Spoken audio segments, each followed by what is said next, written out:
Bonjour et bienvenue dans la correction de l'exercice 6 du classeur SUMSI NBC. Ces quelques petits exercices vous font une révision sur la fonction NBC, mais également sur d'autres fonctions qui vous permettent de compter. Nous allons voir ceci ensemble.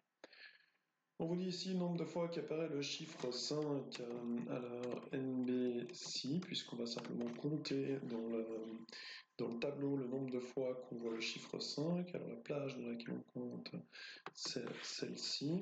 CTRL majuscule, flèche vers le bas, maintenu et flèche vers la droite pour sélectionner le tableau.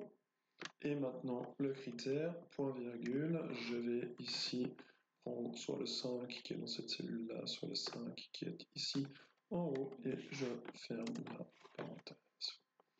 Le nombre de valeurs numériques. Donc le nombre de valeurs numériques, si on prend la triple Z, AAA, hop, eh bien tout ceci ne sont pas des valeurs numériques, donc il ne faut pas les prendre en considération, mais il faut prendre tout le reste. C'est-à-dire on a une fonction dans Excel qui nous permet de faire ceci.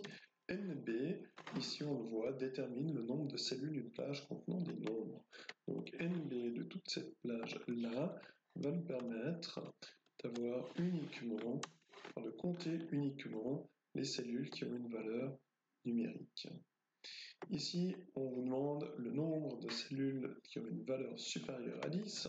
On retrouve un critère NBC, alors égal NBC, ouvre la parenthèse, la plage dans laquelle je fais ma recherche, point virgule, le critère. Alors, je pourrais faire une concaténation pour autant qu'ici, dans la cellule, j'ai uniquement une valeur. Ce n'est pas le cas, j'ai du texte. Donc, je suis obligé de mettre mon critère ici, entre guillemets, plus grand que 10, et je ferme les guillemets, et je ferme la parenthèse, et je valide.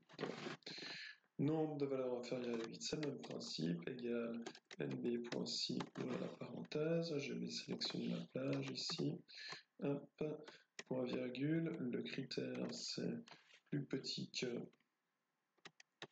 8, 8 ici, je ferme les guillemets, je ferme la parenthèse, et je valide. Ici, le nombre de cellules non vides, alors il y a aussi une formule qui nous permet de faire ça. Ce n'est pas NB, mais c'est NBval. Détermine le nombre de cellules d'une plage qui ne sont pas vides. Et vous ouvrez la parenthèse et vous allez chercher la même plage. Et vous fermez la parenthèse. Et on est bon.